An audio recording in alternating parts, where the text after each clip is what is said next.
ଓ ସମସ୍ତଙ୍କୁ ନମସ୍ତେ। ଆମର diabetes centre କୁ ଆପଣଙ୍କୁ ସ୍ୱାଗତ, ଯୋଉଟା ଆମର ଡକ୍ଟର ଗୁରୁକୃଷ୍ଣ ମହାପାତ୍ରଙ୍କର ନେତୃତ୍ୱରେ ହଉଛି। ତ ଆମେ ଏବେ ଆମ ଦିଟା ସାର୍ ଗୋଟେ ଗ୍ଲାସ ଧରିଛନ୍ତି, ମୁଁ ଗୋଟେ ଗ୍ଲାସ ଧରିଛି।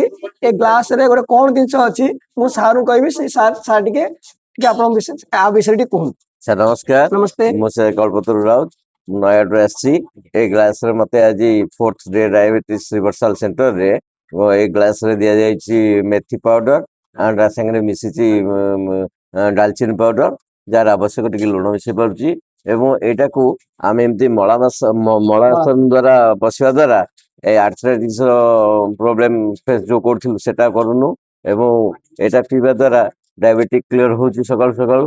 ଏବଂ ଇମ୍ୟୁନିଟି ବୁଷ୍ଟ ଗୋଟେ, ଏଇଟା ଇମ୍ୟୁନିଟି ପାୱାର ଯୋଗାଉଛି। ଏବଂ ଏଇଟା ପିଇବା ଦ୍ଵାରା ଏନର୍ଜି ବି ସିକ୍ରେସନ ହଉଛି।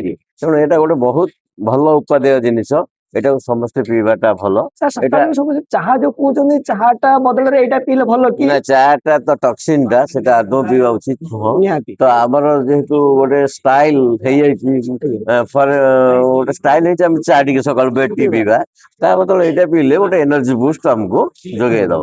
ଏଟା ବହୁତ ଭଲ ଜିନିଷ। ଏଟା ବିଷୟରେ ଆମେ ଜାଣିଥିଲେ ବି ଘରେ ପ୍ରାକ୍ଟିସ କରିପାରୁନଥିଲୁ।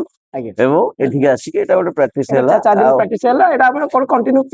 ୟୁ ଗୁରୁ ସାର୍, ଥ୍ୟାଙ୍କ ୟୁ ଆପଣଙ୍କ ଅଲ ଟିମ୍, ଯାହା ହଉ ଏଇଟା ଆମ ମାନଙ୍କୁ ସମସ୍ତେ ଶିଖେଇଲେ।